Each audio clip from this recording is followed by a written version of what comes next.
Coming up on Diabetes Connections Type 2, what is an A1C? What you need to know about this all-important number. My guest is a sports photographer and journalist. We're going to talk about what it takes to do that job and how he was diagnosed with diabetes after a tough run-in with the Texas heat. And hey, this is our first episode. We'll get to know each other a little bit. This podcast is not intended as medical advice. If you have those kinds of questions, please contact your healthcare provider.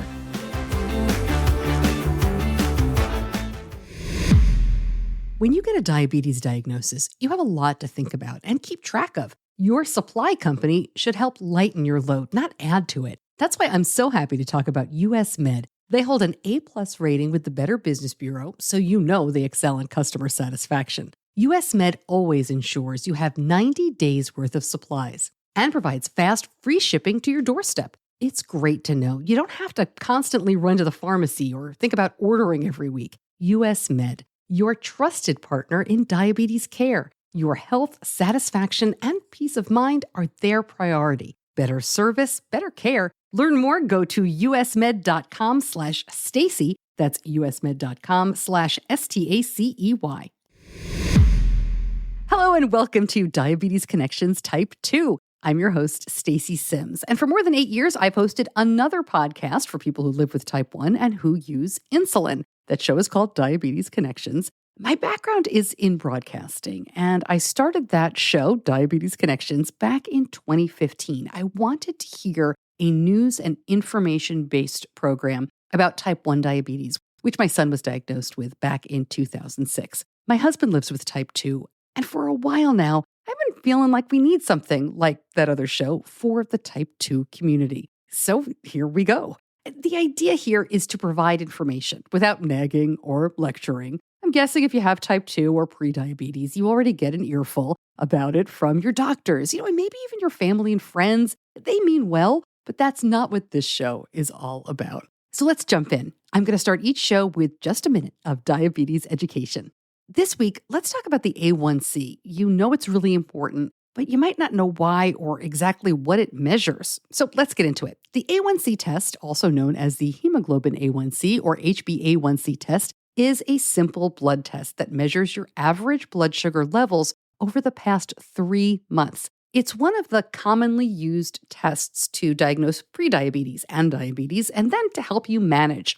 When sugar enters your bloodstream, it attaches to hemoglobin, a protein in your red blood cells. The A1C test measures what percentage of hemoglobin proteins in your blood are coated with sugar. A normal A1C level, non-diabetic, is below 5.7. 5.7 to 6.4% indicates prediabetes, and a level of 6.5 or more indicates diabetes. There are 2 ways to get the blood sample. Some clinics will do a blood draw in your arm, and that sample then goes away to a lab for analysis. It can take a couple days to get it back. Some clinics are able to just prick your fingertip, just like doing a blood sugar check with a meter. That finger prick result can usually be read a few minutes later right in the office. Some doctors will only use the finger prick test for monitoring your ongoing treatment plan, not for diagnosis or screening. This information comes from the Mayo Clinic and from the American Diabetes Association. I will put more information and links in the show notes. Up next, a conversation with my guest, Keith Crear. We're going to talk about photojournalism and sports, the Texas heat, his family, his diagnosis story, and its advice about how to fire a doctor if you need to. It's all next. It's here. The all-new Dexcom G7 continuous glucose monitoring system is now available. Powerful and simple and perfect for those routinely on the go. Dexcom CGM systems provide continuous readings to your compatible smartphone or device wherever you may be. Simply secure the sensor with an adhesive patch, attach the small transmitter, and you're ready to go. The glucose sensor removes the need for finger prick tests and can be worn up to 10 days. With diabetes, knowledge is power. Find out more. Go to diabetes-connections.com and click on the Dexcom logo. Keith, thank you so much for joining me. I cannot wait to dig into this conversation. Most definitely. It's great to have you here. I spent a lot of my career in media. I was a broadcast journalist doing news, and I was a health reporter was my focus. I watched the guys who did sports, the videographers, the photographers. That is one tough job. How did you get started? Oh man, it's crazy, right? I used to be a automotive photographer, and I got so burnt out with it that the local team here in Houston, the Houston Texans, they have training camp every year, just like every other NFL team. At the time, I was kind of coming off my DJ stint of retiring from being a local club DJ and having an internet radio station, and I was like, it'll be cool if I could cover the local sports team. So after the first time I got denied in 2016 for coverage the training camp, the next year, 2017, I got approved. That's really where the interest started because I was like, I have to find something that's a little different because I'm tired of automotive photography. I'm tired of dealerships and MBS. So I did that and I went to training camp and I was like, I could see myself doing this on the sideline, on a more consistent basis. And then that's when the idea started. Me and my business partner started a blog called Sports Fusion Live, and it kind of just took off from there. I got to think, though, that automotive photography, I'm assuming these cars are not whizzing by you as you're taking the pictures. It's a little different than It training is. camp football, right? It is. It is. I mean, the crazy part about it is that, yeah, they're stationary. They don't talk back. They don't say anything crazy to you, right? But it's the elements, right? It's working outside in the heat. And, in Houston, we have 101-degree heat every summer. And then the heat index is crazy. So, and then when you have that, tempers kind of flare. And when you're dealing with in the element of that, and then in a world where it's dominated by men and they have their attitudes, it's like, okay, you know what? It's either I'm going to lose my cool or I need to find something else to do. Well, as a photographer, though, you're really the kind of the part of the background. What helps you get some of those shots? Do you know the guys? I mean, you're talking about their attitudes. Do they kind of know you're there and talk to you, or are you just trying to stay out of the way? What I do is kind of twofold. So, like, I work directly with the Sports Authority here in Houston, which is the king of, or that has access, that grants access of all sporting events here in Houston. I volunteer with them a lot. I do a lot of work with them. So sometimes I'm called out to either conduct an interview or I'm called out to just basically shoot on the red carpet or cover a game or whatnot. And then on my blog side, it's just me and my business partner and a couple of other photographers that I kind of contract out with. It's more or less sometimes just behind the scenes. And sometimes whether I'm contracted to get an interview or I'm told, hey, look, we have Bregman on the podium today. Can you go out and catch an interview with him? Or, hey, we have the new rookie quarterback for the Texans that's out at training camp today. We just need a couple of shots. So it kind of varies. So it just depends on the assignment that I may get from the Sports Authority side or how I'm kind of conducting an article write-up that I'm doing for my own sports blog. So you're like a big mix of sports journalism and sports photography, which is part of journalism, obviously, but sounds like in front of the camera and behind the camera, asking the questions, shooting the stuff. What is challenging about that? I mean, it's got to be hard, I think, to switch to I'm just behind the scenes to you're really interacting with the players. Is that as difficult as it would seem? Sometimes it can be, especially when you're in a room with other journalists that are all trying to shoot questions out at the same time. And you're trying to make sure that your question is not the same as the journalist next to you, or you're trying to make sure that you're not trying to offend a player by a specific question, or maybe something that's came out in the media that you're trying to get an answer to, but not directly, but maybe indirectly, and trying to ask it in a way that's not so, jarring to them to where they want to shut down during the interview. That's probably the most frustrating thing to do. For all the geeky people out there, what kind of equipment do you use? Do you mind sharing? I mean, especially the photography stuff. Hey, I'm Team Canon all the way. Team Canon. What makes a good sports photo? How do you know when you really have what you're looking for? I kind of ask myself that question sometimes because I may post a photo on my Instagram feed or Facebook or whatnot, and I'll think, okay, it's an okay photo. And then people are going crazy over, right? But what I've kind of seen that I like, as far as like just when I'm looking at other photographers, is like that emotion from either that play of the player that you're capturing, that facial expression, or because a lot of people like going for that shot where they scored that winning touchdown. And sometimes it's not even the fact that they scored that touchdown, it's that emotion that's behind it once they do that, or they scored that winning goal or whatever. I like seeing that. But sometimes most people like just the action part of it, whether it be like you just catch somebody dribbling or catch somebody just connecting from the bat and the ball. In baseball, it's just, it depends. You know what I'm saying? A lot of times each photographer is different. I know, and everybody has a different eye. So sometimes you may see a photo that looks like a random photo, but it's just that right moment where the background is perfectly blurred out. It has that perfectly bokeh on it, that perfect expression of the player. And, so it just kind of depends. It really does. Yeah, definitely. And it's always sports, I think, is so tough because, they're always moving. You could literally take a photo every second, right? As things Mhm. are changing.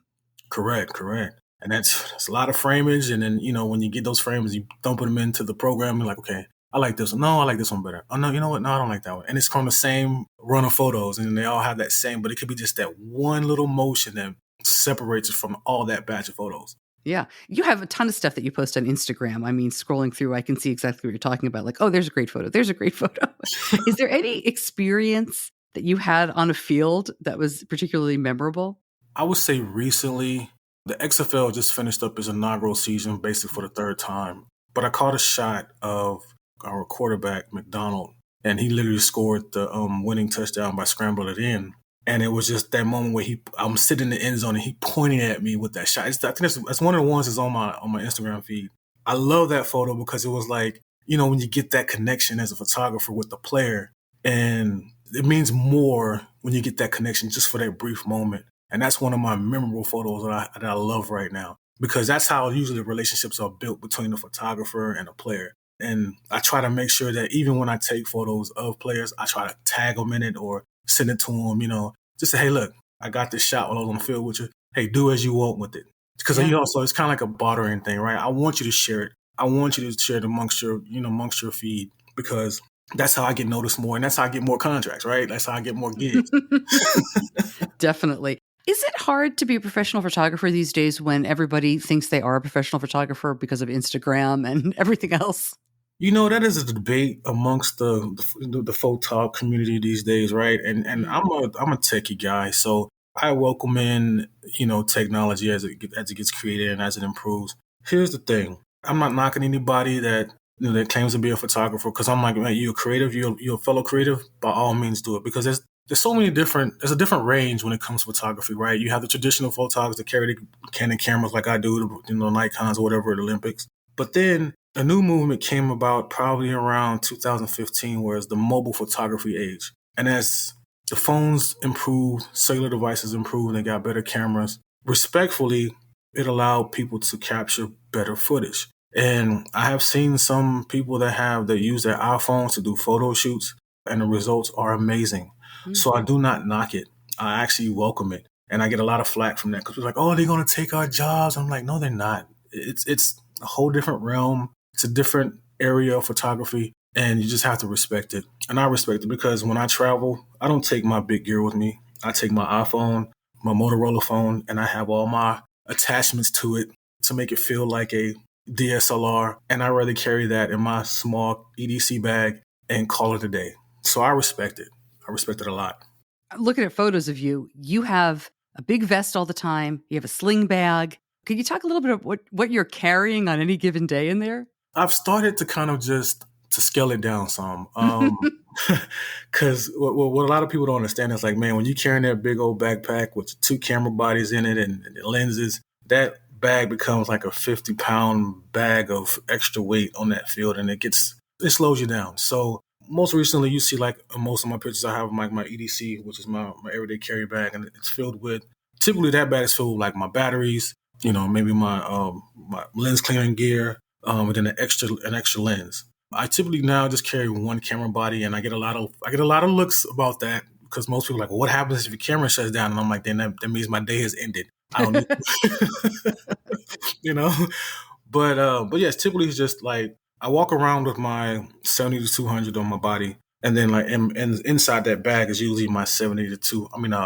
My 24 to 70, and then extra camera batteries, and then like just little stuff like that to make it to where it's just not so much daunting to be on the side of the field, because when that heat is out and you're in a stadium that has an open stadium, it doesn't have a cover stadium, it adds extra stress to you. Keith, you've mentioned the heat a couple of times, and maybe this Mm-hmm. is a good time to segue into talking about diabetes, because I can only imagine how that hits you with those temperatures. But let me Yes. just ask, when were you diagnosed with type 2? 2017, and that's how I found out was because of the heat. Oh, tell me what happened. All right, so I was at the dealership, like I said, working outside, and I passed out from heat exhaustion, and basically had a heat stroke and dehydration. And I went to the ER, and they were like, "How long have you been diabetic?" And I was like, I'm not diabetic. I was always thought I was pre-diabetic, but I'm not diabetic. They were like, no, you're diabetic because we pulled you, we tested your blood and you're in the high 300s and that's not pre. So it was at that moment that I kind of got hit with reality. And I call that my life-changing moment because it was like everything I thought about I was doing, after had been laid off from another dealership, it was like, now I got hit with another thing I have to deal with. Yeah. So it was that moment that I had to realize, like, all right, what do you do now? And that was the question I had for about a good 2-3 months because I was in denial. Not uncommon, obviously. Yeah, What started to turn it around for you?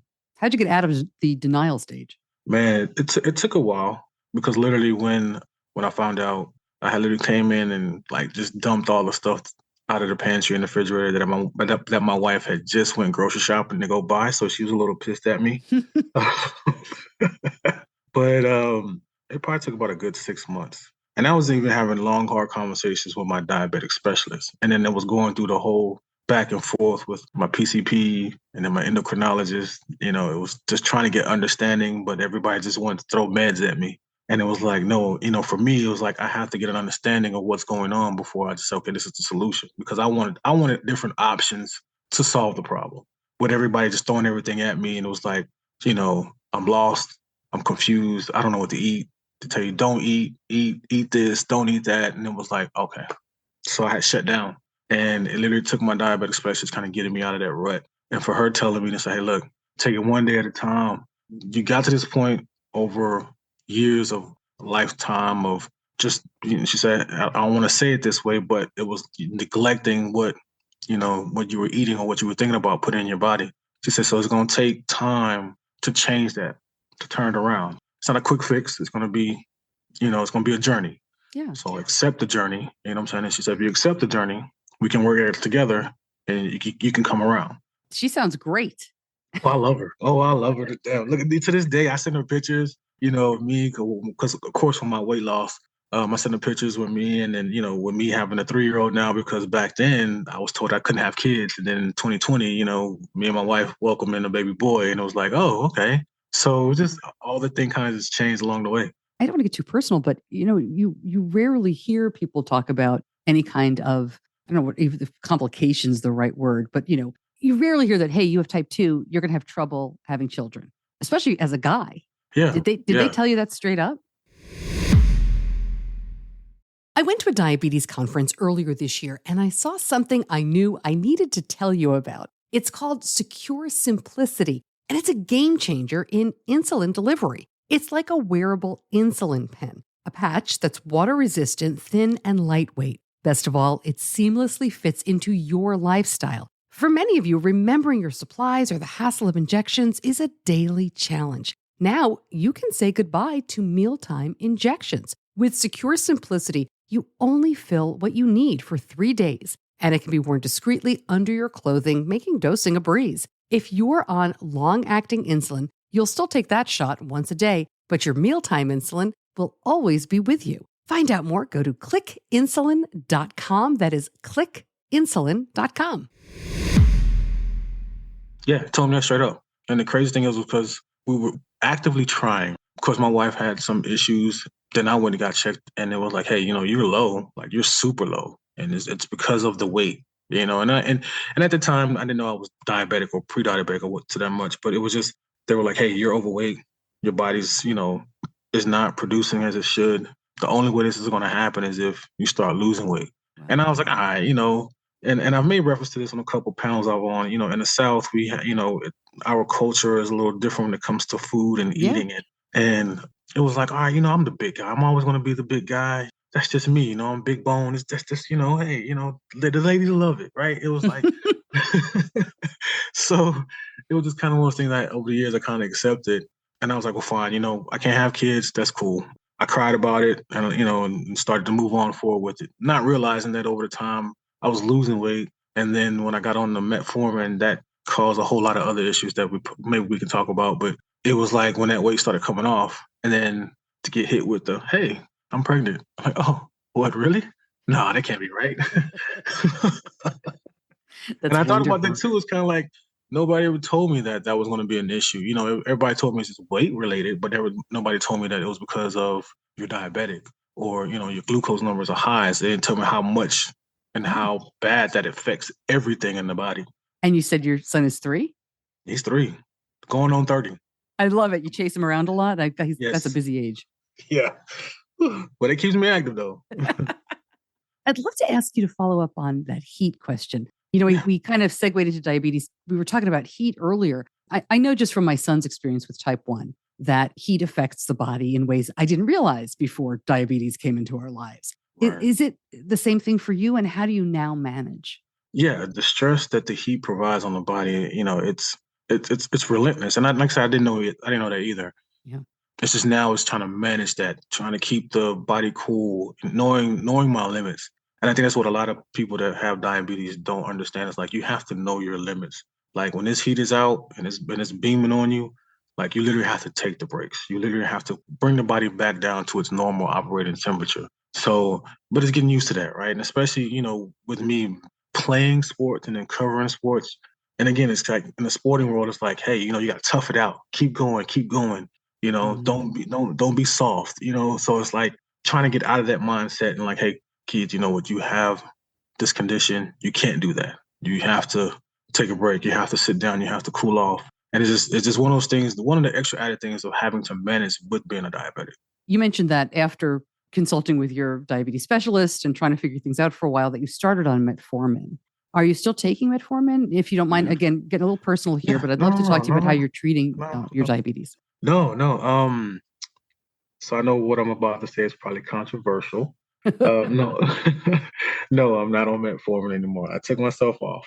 And it's because of, again, one of the main things is that you're not really told about the severe side effects that happens with a lot of medications. And one of the main ones was the kidneys with metformin. So after I talked to my specialist, she was like, hey, look, let's slowly try to get you off of it. If you apply more exercise and a more cleaner diet, I'll support you on it, right? Mm-hmm. And she's like, only if you can commit to me that you will do it. And I was like, I'm with it. Because when I had to fire my endocrinologist and my PCP, that was the very first invigorating thing I've ever done in my life when it comes to healthcare. I didn't know you could do it. All right, I'm gonna let you finish your thought, but we got to go back to why you fired them. Yeah. And that's really the route that I took. I took a more holistic approach and more or less of eating for energy and not eating for pleasure. Now, granted, I'm not saying that I eat like that every day. I do have my little cheat meals, my little reward days. But now, as I'm older, it's more or less about eating in moderation and watching what I eat. So now I kind of eat things that have more medicinal purpose for the body than anything else, which I'm able to maintain my glucose levels, right? So, you know, and I understand everybody's body is different. Sure. It's just a matter of finding that balance, you know, because for a while it was like, you know, I was taking like 500 milligrams metformin twice a day. So I was taking like close to 2,000 milligrams a day. And so I started out to where I was like, all right, let me just do 2 a day. And then it went down to 1 a day. And then it decreased to 1 a week to see how far I can push my body to reset and work on its own without that support. To now, my body is able to regulate and work on its own without that third-party medicine in the body. You know, to be clear, Keith, you and I are not medical professionals. We're not here to give advice. We're here to share your particular experience with diabetes. So I appreciate you being open about that. But why did you fire your first endo and your primary care physician? Listen. Okay.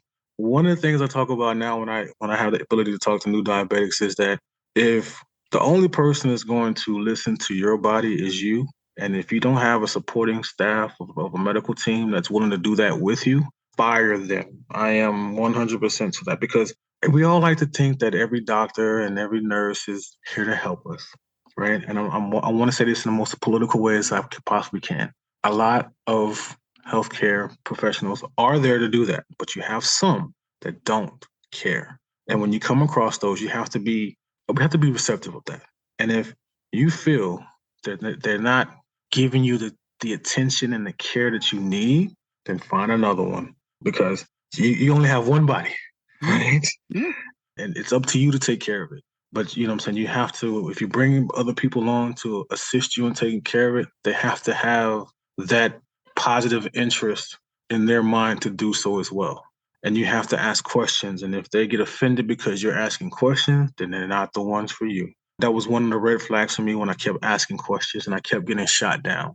And I'm like, I'm trying to have a better understanding of this condition that I have. And I'm asking questions because I sincerely want to know, because I'm sincerely trying to change this outcome that I've been given. And it was at that moment when I called my mom, because she's working healthcare, and she was like, fire them. And I was like, Mom, like, wait a minute, you in healthcare too. She was like, no, sir. Listen, I have to tell my staff all the time, and even the doctors that I work with, your main goal is to make sure that your patient has a clear understanding of their medical condition, or they need questions answered because of curiosity about what's going on with their body. If you do not like that, then you can leave my clinic. Wow. I like her. And so that's when I realized that I didn't have to keep this person as my PCP. I didn't have to keep this person as my endocrinologist. So I did it, and I brought on another one, and I went through 2 PCPs. Now what they're trying to do with type 2 diabetes, they automatically treating it with insulin. And the question I had asked my PCP was, if you're providing me with the outside third-party insulin and my body can't produce it as efficiently as what you're about to give me, well, doesn't my body say, okay, we don't have to produce it anymore because this outside entity is providing a better outcome than what I'm providing, right? And they didn't want to answer that question. And that's what frustrated me. And it was like, I got to have an answer to it, because I'm like, I don't want insulin. And what they tried to do was they tried to get me for a refusal of medication. It's like, no, I'm not refusing it. I just have questions that I want answered, because you gave me the metformin and it was messing with my kidneys. And then now you want to give me insulin. But I'm telling you, I don't want the insulin because I have questions about the insulin. And now you're shutting down on me, and you're telling me now I'm refusing medication or refusing service or refusing care. And that was when that red flag hit. And so when I started moving a little different and asking more and more questions, because when I went to my specialist, she was like, no, ask as many questions as you need. She said, because my job is to help you get through this. And she said that should be the job of your PCP and your endocrinologist as well. Have you found, I know you have your diabetes specialist because she sounds amazing. Have you found new doctors that you're happier with? Oh, yeah, I have. And like, it's very important to have a great healthcare team behind you. Yeah. And do you mind if I ask, are you still able to treat diabetes right now with your changes in diet and movement? Yes. And then the crazy thing, they all know, and they've accepted that. And they were like, well, we'll keep a close eye on it. Mm-hmm. And, and I'm like, and we have plans set in place just in case. But as of right now, everything is fine. And I told them, I said, I know as I get older, because I'll be 45 this year. They're like, well, when you get older, your body starts to slow down. I said, well, once that happens, then we'll talk about, the next step and the next plan to keep everything under control. But right now, I wanted to make sure that I did this on my own, to know that I could do it. Okay, so let me ask you this, and this is a little bit of a loaded question, because I think a lot of what you said has been so important. I think a lot of time people in general are intimidated by doctors, right? Yes. They have the big degrees. They usually have they know what they're talking about. They're telling us what to do. I'm very grateful for all of my doctors. I too have fired a doctor under very different circumstances. I don't have diabetes. And my advice is always, you've got to be your own advocate. Right. And it can be very difficult. What is your advice? How do you approach this in a way that is respectful, that feels okay? Nobody wants to be nasty, but any advice for patients who are listening and saying, geez, I need to do that? Most definitely. Whenever I talk to new diabetics, I tell them this is what I did. You let them know, let your healthcare team know all through it that you're going to ask questions because you're trying to have an understanding of what's going on with your body. And that's really what it is. The more questions you ask, the more you kind of get down that rabbit hole of getting answers to what you need. But ask questions, don't be afraid. And that's really what it is. Yeah. Just ask questions. Because like I said, a lot of times, even when I was younger, I was scared to, when they ask, hey, do you have anything for me? And I'm like, nope. And because I'm just trying to get in and get out, right? Yeah.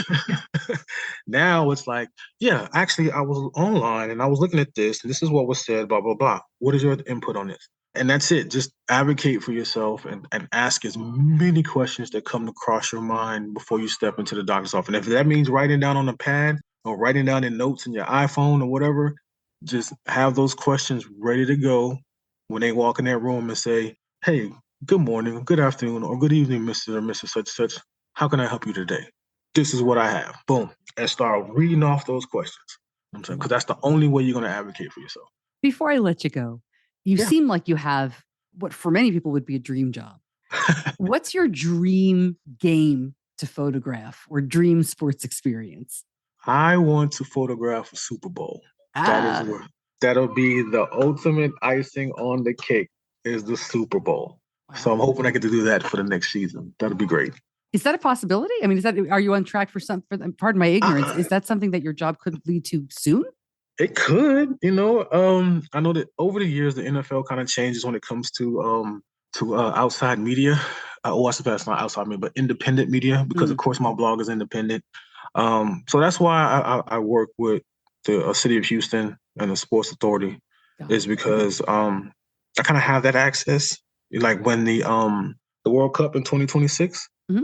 So I'm on track to be on that because they've already asked me, did I want to volunteer for that? I'm like, yes, because I did the Final Four, I did the March Madness this year. I got to take pictures of that. So that was checked off on my list.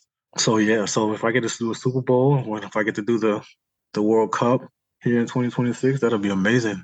Is there any sport that is harder to photograph than another? I'm sure they all have their differences. For me, I would probably say basketball, because it's basically goal line and goal line. You have to sit the goal line on under the basket, but you have to sit on the floor. You know what I'm saying? And that's rough on the body. I can't do that. Or you have to sit on your knees, and it's like I can't do that. So I typically pass those up. Yeah, I watch those guys, and you're always thinking, "Oh my gosh, yeah, it's hard." I contract another. Hey, you want to shoot this game? Oh yeah, cool. You can have at it. Just send me 10 pictures. I'll use it for the article. Well, Keith, thank you so much for joining me. I really appreciate your time, being so open about all this. I hope we can talk again down the road. Man, I would absolutely love that. We have to definitely stay connected on social. Definitely. Wonderful. Thank you again for joining me and my listeners, and hope we talk again soon. I'll link up more information about Keith in the show notes for this episode. You just scroll down on whatever podcast platform you're listening to, or if you are on the website, you can find more information that way. Our website is at diabetes-connections.com, where you can see more about the other podcast I do, which is focused mainly on people with type 1 and those who need to use insulin. That may be you as well. So there's going to be a lot of crossover here. I hope you get a chance to check that out. I do want to mention before I let you go why this is Diabetes Awareness Month. Many of you probably noticed that November is Diabetes Awareness Month. It's the one month of the year where we actually see diabetes on local news. Not always the best stories, but they do what they can. But why November? Well, November 14th was the birthday of Sir Frederick Banting. He is one of the co-discoverers of insulin, along with Charles Best and their team. That happened back in 1922. The month is largely marked in the United States. There's a lot of awareness campaigns that you will see, but the day is marked around the world, and that is because it was created by the International Diabetes Federation and the World Health Organization and the UN, and World Diabetes Day became an official United Nations Day in 2006. Every year, the World Diabetes Day campaign focuses on a dedicated theme, and the theme for this year is access to diabetes care. I hope you continue to join me for Diabetes Connections Type 2 during this month of November and beyond. We're going to have an episode every week where I do an interview like this with somebody living with type 2, or it will be somebody from the technology companies or a doctor explaining some concepts. Basically, whatever you want to hear, we're going to talk about. Please reach out, get in touch with me, Stacy at diabetes-connections.com. Any type of diabetes is not easy. I'm really glad you're here. I look forward to providing you with some information, some education, and also some inspiration from some really cool people living with type 2. As always, thank you to my editor, John Buchanan from Audio Editing Solutions. I'll see you back here soon. And until then, be kind to yourself. Diabetes Connections is a production of Stacy Sims Media. All rights reserved, all wrongs avenged.